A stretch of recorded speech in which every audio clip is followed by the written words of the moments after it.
Hello there, team. I don't know if you were just tuned in to our feed on the main page, but there's only one way to figure this live thing out, and it's to do it live. And I think we may have to be in groups for this fun thing. Dr. Cody is walking in the background right now. He's going to hang out and be kind of creepy in the background. Judging. Look at that. I hope this thing clicks over.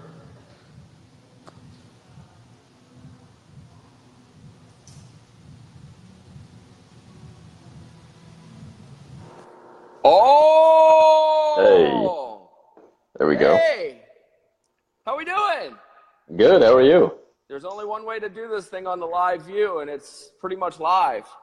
So That's all right. everybody sees what happens.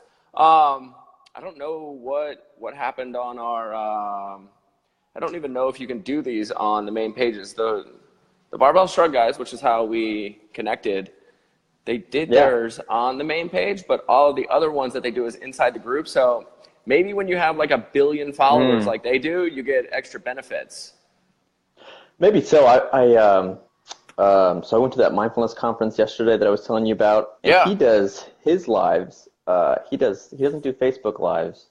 I think he does do them, but he does them through Zoom, and then he does a screen share through Facebook Live. I think that's how he does it. So for next time, if you want to try that. So many things, right? What's going on? So we met I guess the Barbell Shrug has put together an awesome little group of coaches, practitioners, just really cool people that are working really hard on things. And really just in the first couple of weeks of this, it's been awesome. Just the ability to connect with people that are working really, really hard and promoting things. And as soon as you put your information up, I was like, man, I got to talk to that guy. And there's just so few people in our world that are talking about behavioral health in the strength and conditioning world, much less a gym owner that is also doing this behavioral health thing with us. So we are very much in the kind of restorative, functional movement world. We don't really hang out too much in strength and conditioning because that's like a little bit further off. But we deal in the rehab world. And once I saw that you were doing the behavioral health thing and being a gym owner, how in the world did we get involved in all this to start with? Where did the behavioral health ADHD thing kind of come in? The gym, how'd you put all this stuff together? Yeah, ADHD, well, I was born with, so that's an easy one. Yeah. And everything else in my undergrad, I was just trying to make my way through undergrad because that's what you're supposed to do. You're supposed to go to college. And then, I know about that. Where'd you go? Because you're from Roanoke, right? No, I'm not. No, we moved. My wife's from here. We moved here for work, but I did 2 years at University of Memphis. Cool. And I did my last 2 years at Go Barbell Shrug to begin with. Yeah, right. So how'd you get to Roanoke? So I got to Roanoke through Radford. So Radford University is about an hour from here. That's where I did my master's. And then there was a job here, so I moved here. I'm a James Madison University Duke dog. Yeah, it's a good time. JMU's fun. Roanoke College for my freshman year. So there's a few things that happened at like Mac and Bob's that happened. I don't know. Yeah, of course, like they do. So when did you open your practice, or which was first, the gym or the practice? No, the gym was first. Like I said, I did. I was working community mental health, and I wasn't really making a living doing that. And so I had a certification from underground strength conditioning. So I just kind of went to gyms and was like, hey, will you give me a job just to make some other income? And the gym that I stumbled upon, House of Strength here in Roanoke, was owned by a guy who did like the 20X with Zach and Mark Devine. And he was like, oh yeah, like I know Zach, like you can come in here. But he had no interest in having me on as an employee. He was like, I want to get out of this space. If you want to run, your business under the umbrella of my gym, then that's cool. And I kind of just fell into it. This was and when I finished graduate school, I knew that this is what I needed to do. I knew that this is what our culture and our society needed, was like Yeah. an integrated approach. And so I knew, like, all right, get my master's and then start consuming, strength and conditioning knowledge. And I binge watched Barbell Shrugged and any other podcasts that I could find on the topic, Yeah. for like a year and a half. And then, so this was like a 5-year plan. So this was in 2000, I graduated in 2013, August of 2013. So I was like, okay, from here, in 5 years, I will open a gym. Yeah. And then There you go. 2 years later, I got that opportunity. So I just ran with it. My wife and I were going to get married a month later when I had this opportunity, and I was like, Yeah. do we want to jumpstart this, plan for 4 years and 11 months sooner than we talked about? And she was like, Yeah. sure. Why So not? People yeah, show so I up. did We'll just that. build it. Yeah. Yeah, and it was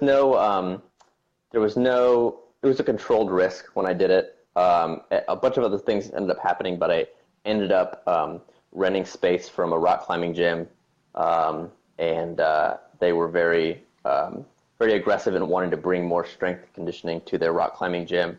So they were like, we'll front the overhead to buy the equipment. You tell us what you want. You coach so many Cool. classes for free for our members, and you can, with whatever time's left over in your week, you can run your own classes. So there was no risk. I Sounds mean, the pretty only good. risk was my time. Yeah. And then before too long, I knew I needed to get into this. I knew I needed to start a practice, Yeah. but it's kind of tricky because I'm still a resident. I haven't taken my test to sit for the exam yet, but through some sort of loopholes in the process, I was able to open up my own practice. Very cool. And yeah, I have ADHD, very passionate about ADHD. So I was like, well, that's the easiest place to start. So Yes. So um, you grew up with this, the yeah. ADHD thing. That's kind of what drew you to it to begin with. The mental health side of things, Yeah. or just Like, my practice? well, your practice, that's kind of the inspiration behind it, is like you've struggled with this or dealt with Not this kind not of your whole life.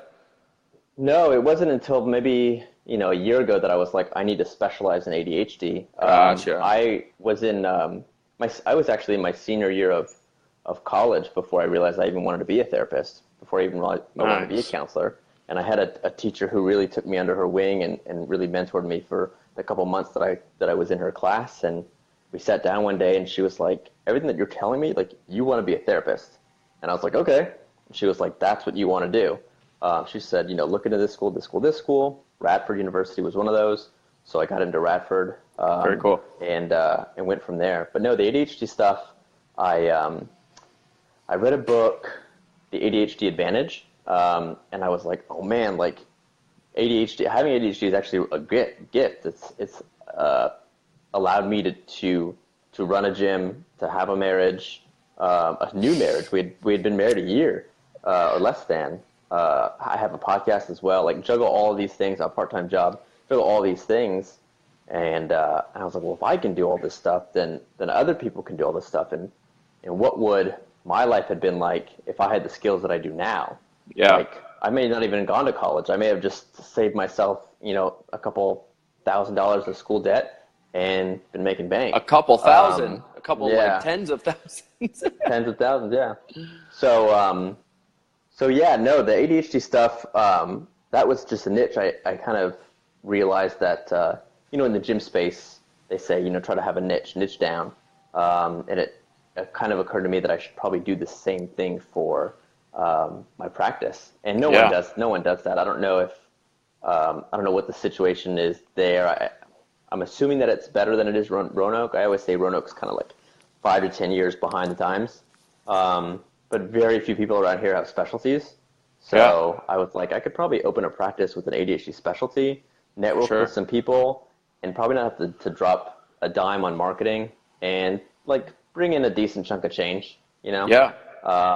And that was kind of the plan. And I love talking about ADHD. I just love it. So it's like, it won't be like going to Yeah. work. It'll just be So one of the things that's kind of interesting about this is the adult onset side of it to me, because I would say that as specific to ADHD and a lot, I mean, I think that maybe just that specific diagnosis, you actually have an awesome quote on your website that we resonate a lot with. I see your eyes like, oh my God, which one is it? Which one's that one? The only disorders are stigmas placed on those diagnosed. And we actually are hugely into that, because dealing with people that are in back pain, like, they don't know what's going on until they walk into a doctor's office and then someone like labels them with something. And it's like, we didn't have to have that. We could still fix all these problems and talk about all these things. You just, now that you've associated what you're dealing with to something that a doctor gave you, like, now we have a problem. It's like, man, there's got to be a better way for all of us to have this conversation. And one of the things that I love about Dr. T's practice and the PTs that she has here is, like, we're all strength coaches, and we don't really kind of buy into that. It's like, all right, well, you may have some diagnosis, but that's just something you told me. We don't really like care too much. We're going to fix a lot of movement problems. But when you're dealing with children and then you're dealing with adults, you're kind of dealing with very different mindset pieces. Like, how do you, what are kind of the differences and maybe some similarities that each of those groups go through? When are you talking about so when a kid comes ADHD in, or strength conditioning?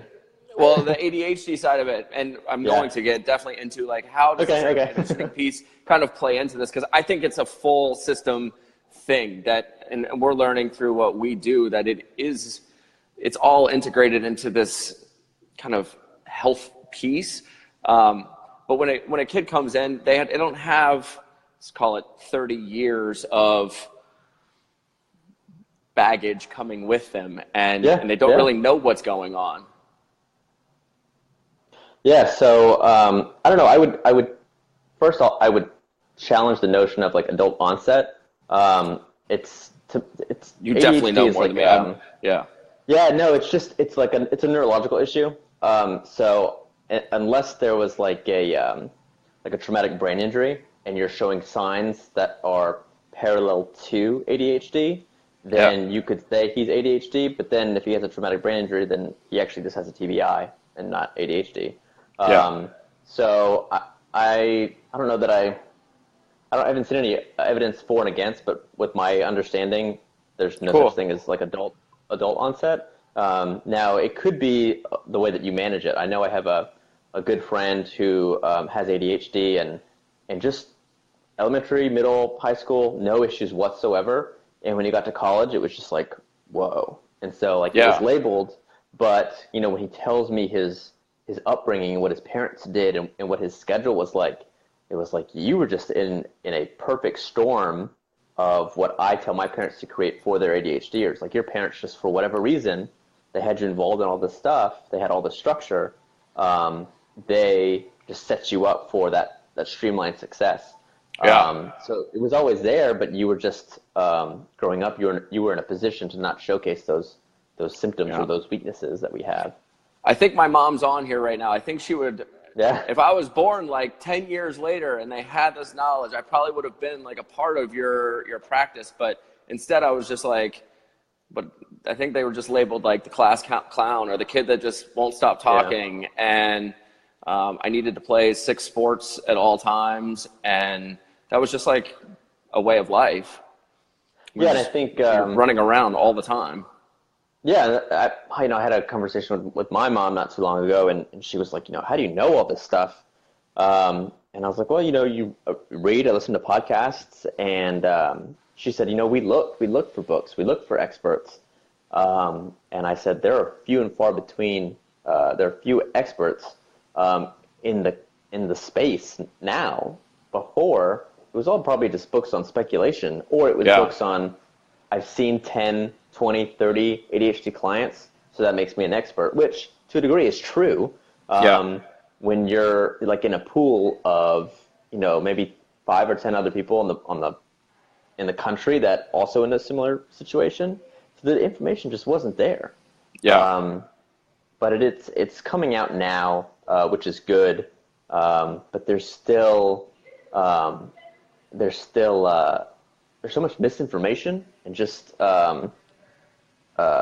old myths, or just like I don't even know what. Like some of the stuff that I hear, I'm like, where did you get that from? Like, Yeah. how does that even make sense to you? But these things may be pervasive, so they may have just been passed down.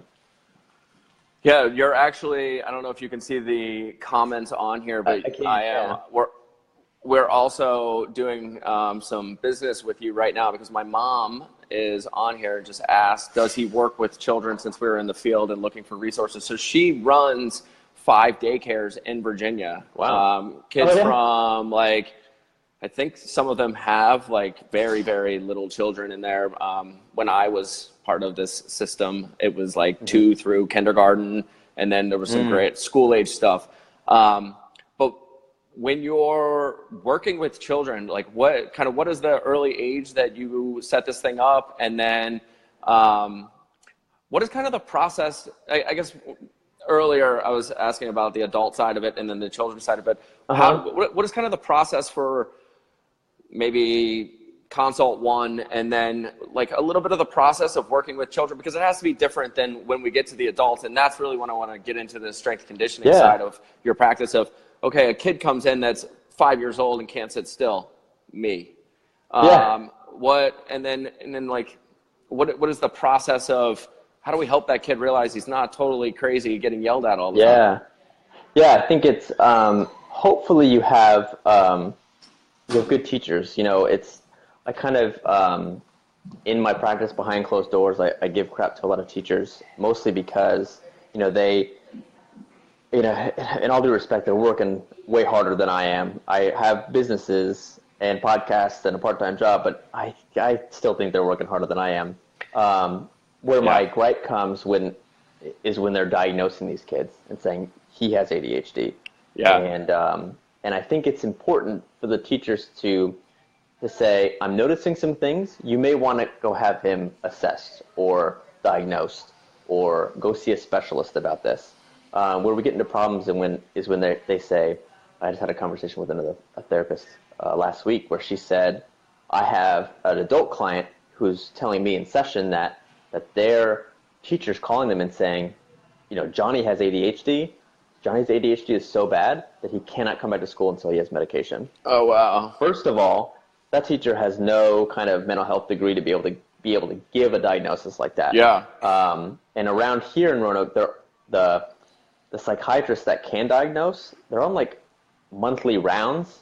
So the chances of them like being able to do the assessment while they're at school is like few and far between. I think there's like three or four. Anyways, so the steps to this would be find a specialist, find someone that has experience with this kind of thing. I did a podcast with this guy Sam English who has a and all of your listeners need to look this up if they need a diagnosis. He started this this online service that compiles a bunch of different rating scales to kind of see where on the spectrum of ADHD you have, and you can shoot these assessments out via email to parents, and then the parents can just fill them out and then send them back to you already scored, and I can just read the data and interpret the data for the parents. Nice. So anyway, so he started that. That's what I used to diagnose, in addition to just getting a full history of the client. But the reason he started this program was because he did like a case study of all these clinicians, pediatricians in Roanoke, and found that like only 20% of them were actually giving any kind of rating scale to diagnose. So the rest of them were talking to these kids and parents for 15 minutes, maybe 30, probably 15, and saying, yeah, he has ADHD. And of all those clinicians that were not giving the rating scales, all of them were prescribing stimulants, which is nuts. So the next piece of that is like when you get into now we're prescribing stimulants to children, like that's pretty scary stuff, isn't it? It is, because I'm not anti-medication at all. I don't take any medication, but I recognize that ADHD is a spectrum, and I think I'm middle of the road, and I have clients that are way on the other side, and they would be hard-pressed to function without medication, and just without like a perfect system of structure and routine provided by the parents. But at the end of the day, they're still stimulants medications. They're still amphetamines. Like, they're real deal. Yeah. Yeah. They can be strong stuff. Now they can be the tool to help the ADHDer function, or they could be amphetamines to the kid that doesn't have ADHD. Yeah. Which is like, that, to me, it's like, don't you want more than a 15-minute? And it may be the parents are just, I think, especially here in Roanoke, we do live, the mindset typically is, I'm just going to defer to the doctor because the doctor knows best. And what we're finding out, with the advent of the internet is maybe not. Like, maybe they don't know what's best. In many cases, yeah. Yeah, so find a specialist. Make sure they're using multiple rating scales, and make sure they're taking a full family history. Like, there was one kid where I was like, I don't know that this kid has ADHD.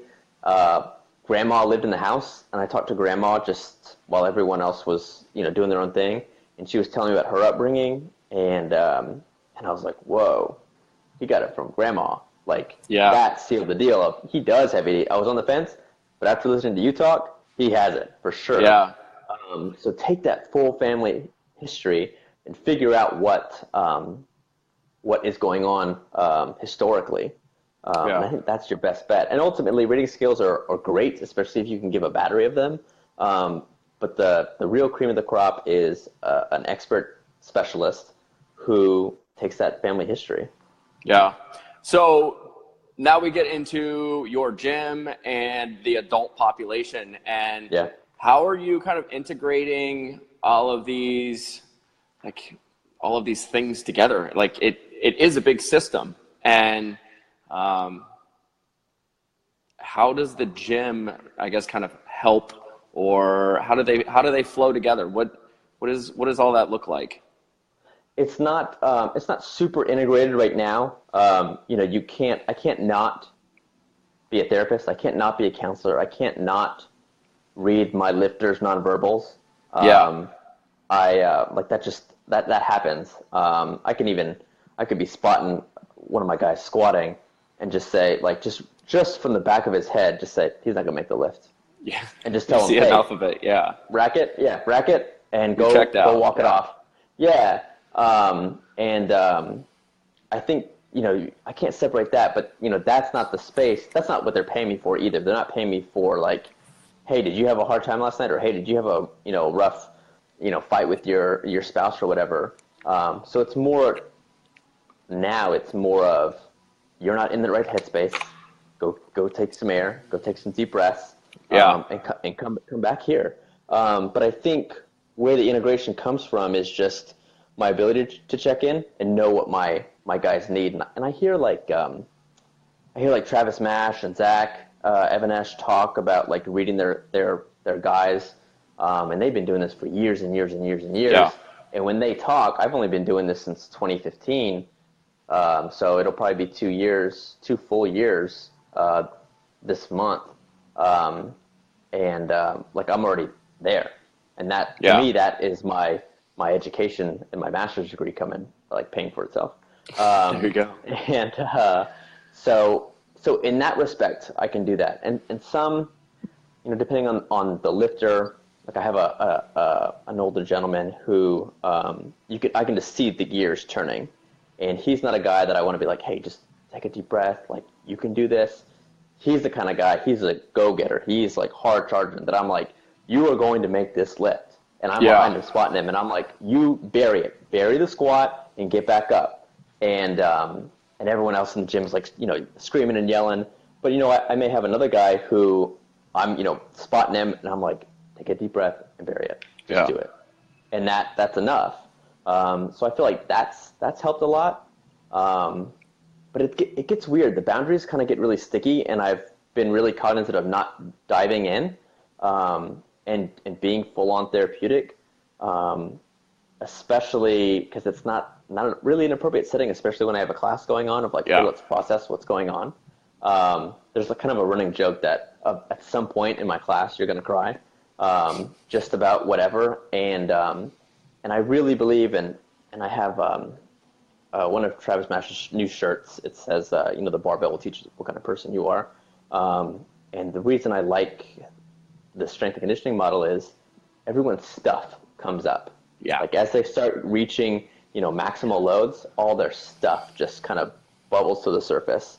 Yeah. And it's like, oh, not everything is sunshine and rainbows. Like you have other things going on and you're bringing it here. And it may be something as simple as like, I didn't get that promotion that I didn't really want, but I kind of thought I was, worthy of it. And now I'm having to squat and all these gears are turning. You can tell how like, present hey, people are very quickly. Yeah, it's like it's when they walk in the gym, it's cool, and I try to get them there, and that helps. But when you start, getting to those, it's the maximal loads that I'm yelling at them like, drop the bar, put it down, rack it, whatever. Like you're not here, and that's okay. So one of the things that we really have built our programs off of is breath work and really getting people to just slow down. We don't it's very obvious. We live in the fastest time ever. Me and you were talking from Roanoke to San Diego, real time. It's pretty incredible. But from the social media, from everything, and just when we start and get people just initially bought in, and it's like the most basic level of movement, like how well are we breathing? Are you incorporating a lot of that stuff into your practice, into your gym? Is that something that is where you guys are a focus of yours? Yeah, big time. In my practice, for sure.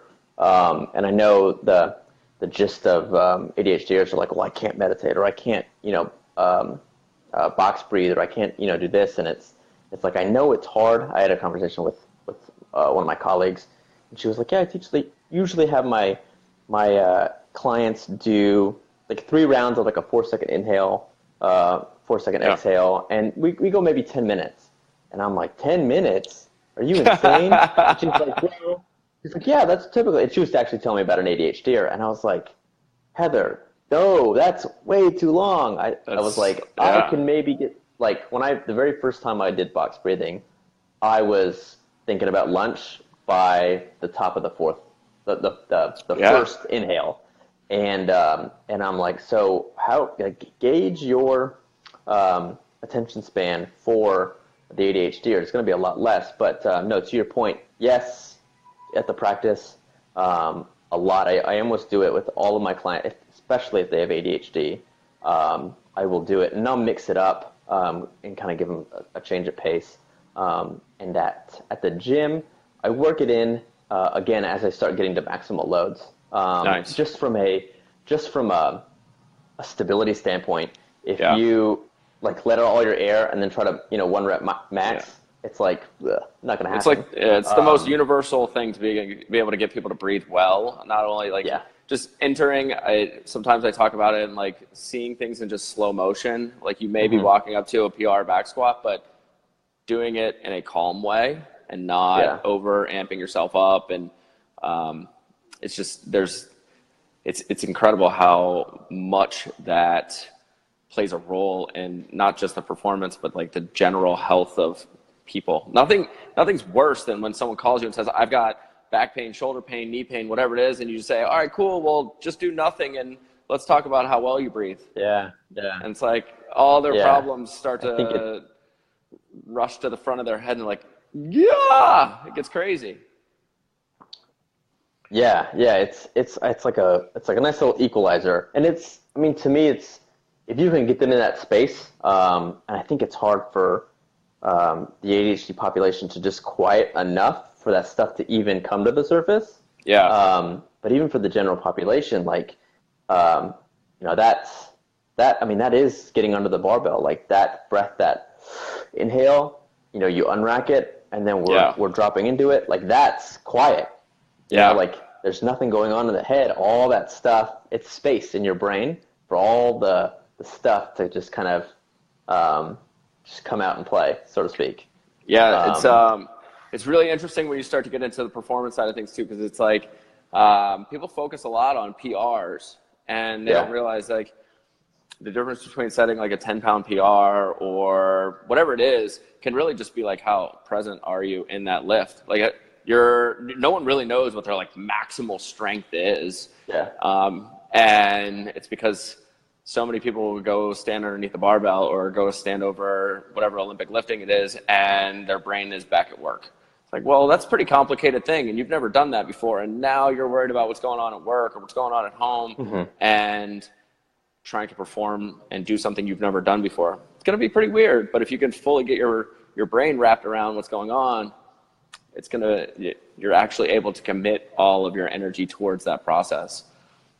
Yeah, and I think, we started doing some breath work at the end of class to kind of down-regulate us, and I run my gym a little bit differently. Everyone is there to see what they're made of. They want to be as strong as they didn't know they could be. So actually, everyone is actually on some sort of different program. I have two brothers that want to be like as just jacked as they can be. Nice. I have one lady who is an air traffic controller, and she needs healthy hips. So, she's literally tied in every day in a seat, and her back hurts. So it's like, well, we need to squat. And, she's not hitting any big numbers, but she's like, I feel amazing. And those three people are all in the same class. But anyways, all their programs are specialized, so we don't have as much time to dedicate to that. However, I did connect with a local therapist who's does yoga trainings, and I think she's certified in a few different yoga practices. I don't know. I'm not sure what the term is. But she also is a therapist, like I am, and her modality is mindfulness. So I was like, what do you think about coming and doing a workshop or even ongoing classes on mindfulness and yoga, and specifically tailoring it to lifting? And she was like, I would love to do that. So she's actually coming in this coming week and observing the classes and kind of getting a feel for what the energy is like.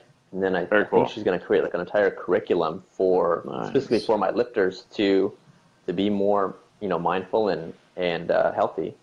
Awesome. So yeah, I'm really excited about that. So we have some fun questions. I sent you a couple. These things that pain the people. Social media. Yeah. What's going on with this thing? It's taking over. Constant dopamine response leading to high anxiety, stress, and depression. What are we supposed to do? I think I would this love is like to see the question of the rest of our lives. It's not going anywhere. It's like we just like someone just gave us this thing that we have to manage forever now. And that's funny. It's true. I want to know where the anxiety is coming from. Like I have to check. I worked in my very first job at a graduate school was an emergency service clinician. So I assessed. That's where I met my wife. So we met screening, doing assessments on people that were suicidal, homicidal, or had some form of psychosis. So my barometer for what is important or stressful is someone going to kill themselves or someone else? No? Then I'll get to it when I get to it. Yeah. So I'm wondering, like, what's going on Facebook that they have to respond to? I think for me specifically, a lot of it comes down.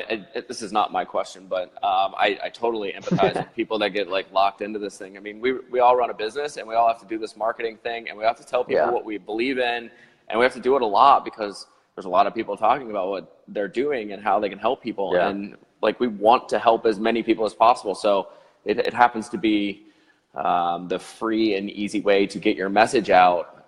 Maybe not easy, but it's a way to have this platform to share what you're doing. But they design these programs really well. They design them so that you look at them all the time, and that little red button up there doesn't go away. And they find even more and more ways to like click that little dopamine button over and over and over again. And have you seen any like long-term issues with kind of the over dopamine stimulation? Like, is that supposed to be something that hits hard, that says we need to do that a lot? Or is that steady drip something that is not really that healthy for us? Yeah, well, so I think the long-term effects, and this is 100% anecdotal, I have no evidence to back it up. This is my own professional perception, is the long-term effects are a bunch of people that are diagnosed with ADHD that don't really have it. Is Johnny can't sustain attention because when he wakes up, he's got a screen in front of him, and he may be playing games. I'm sure he's not on Facebook or Instagram. He's probably playing games. That's a constant dopamine hit. And then he has to go sit at school and just sit in a chair and watch a teacher who hopefully will give them the benefit of the doubt, is very animated and really loves what she's doing. Yeah. That can't compare with like lights and sounds and like interacting with, touching the buttons and all that stuff. Like, she can't compare. And then going back home and doing it all over again for another 6 to 8 hours. I'll tell you a specific example that I was like vehemently fighting against is a community mental health job that I had.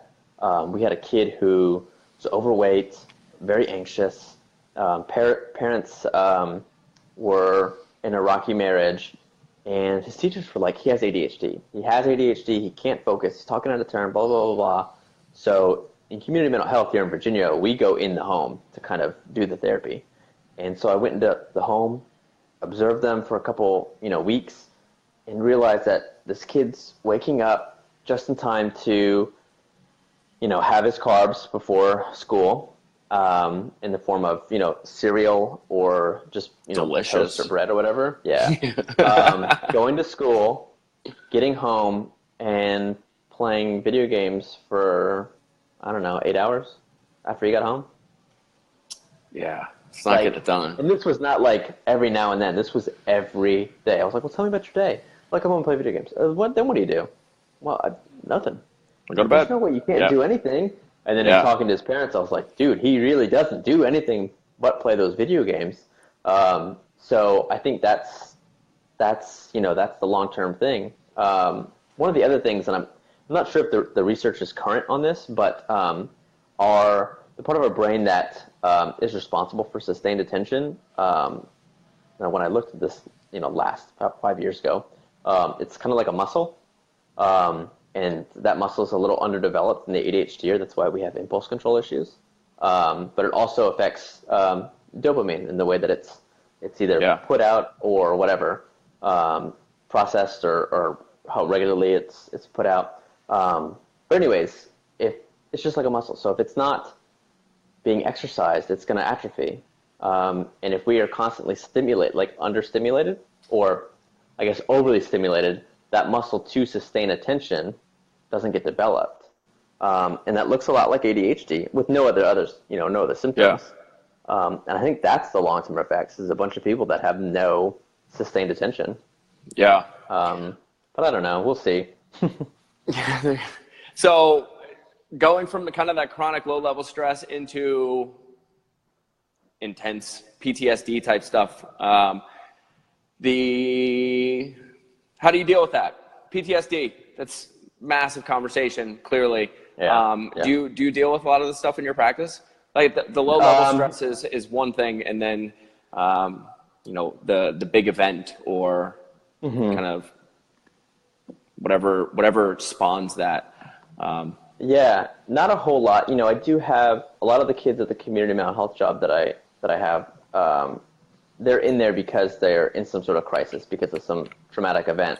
PTSD is different in that it's like a long-term thing, and when they come see us, this event may have just happened.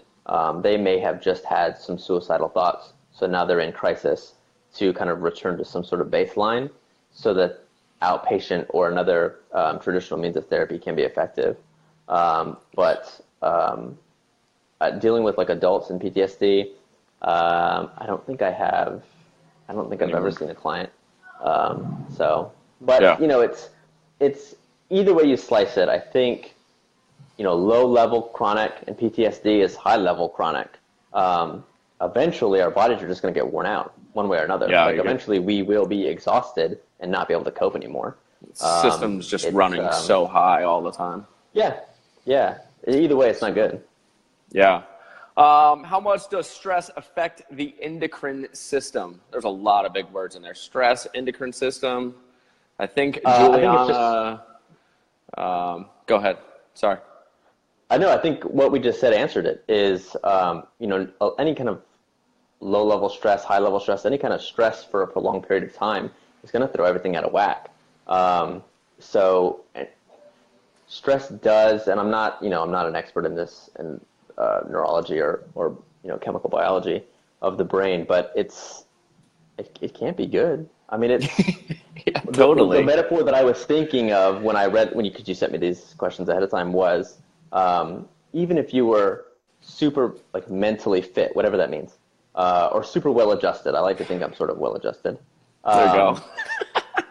It would be like, I think Matt Fraser won the CrossFit Games. It would be like telling him, just do air squats until you can't do them anymore. And like, yell, I'm going to go do other stuff, but like yell at me when you're there. And then, an hour goes by. He's like, all right, like I'm almost there. And we're like, okay, go for another hour. Like the dude's super fit, right? But, only do so much, that's a low, to me, that would be like a low stress for him. But either way, it's not good. Like either way, we're going to be worn out. So anyway, it's not good. When we get into cortisol levels, most beneficial ways to reduce cortisol, which is more or less a stress response to. Yeah. Not an expert. I would say sleep is like the lowest hanging fruit. Yeah. How much sleep are you getting?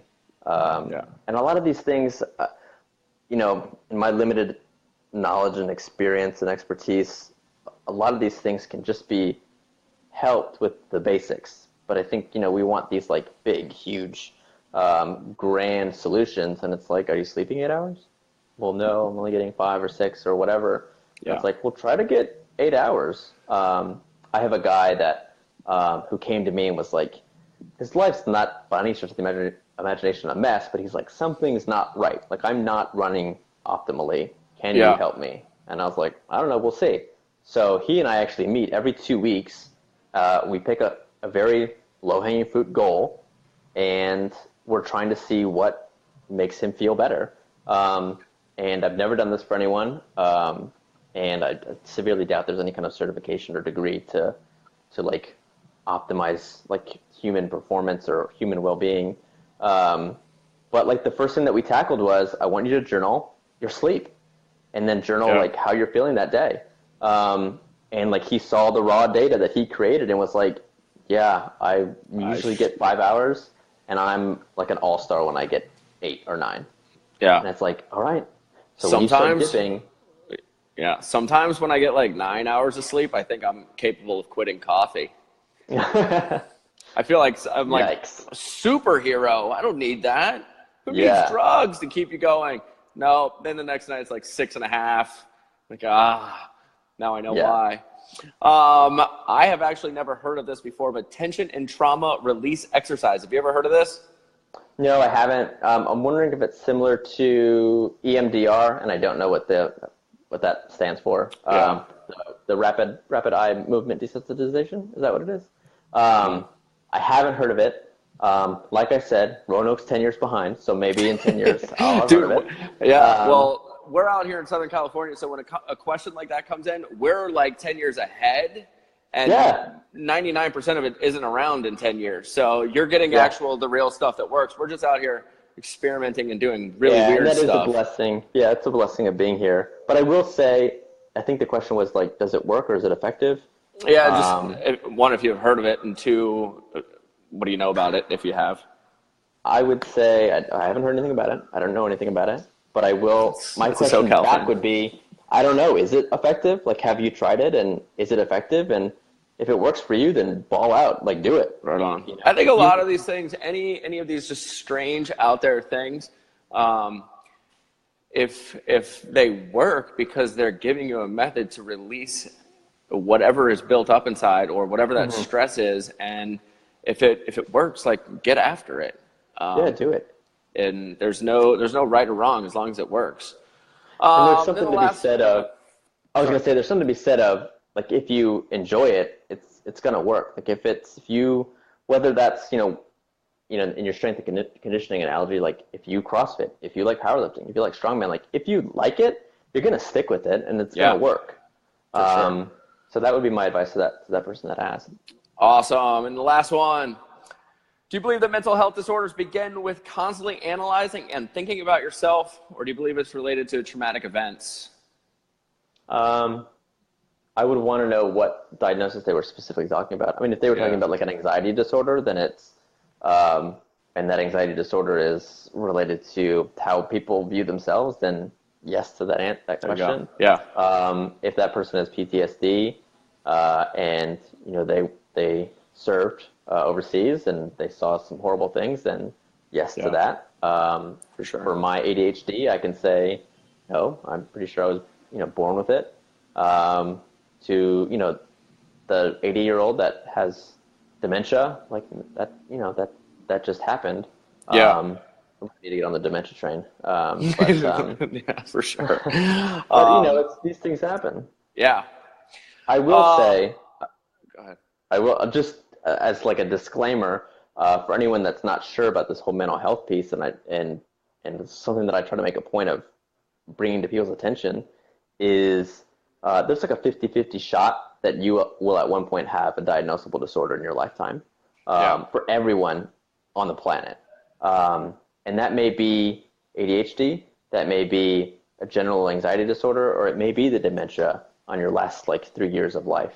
Yeah. So Right on. who knows? Well, we have some patients rolling in, and Cool. we're coming up on an hour, so to respect your time, Right I on. appreciate. I know that my mom will be reaching out to you, so when you see Yeah, Patty absolutely. Varner come across, she's got Cool. schools out there, and I know that they deal with this stuff a lot with a lot of kids on like a very large scale, and the teachers just don't have the training.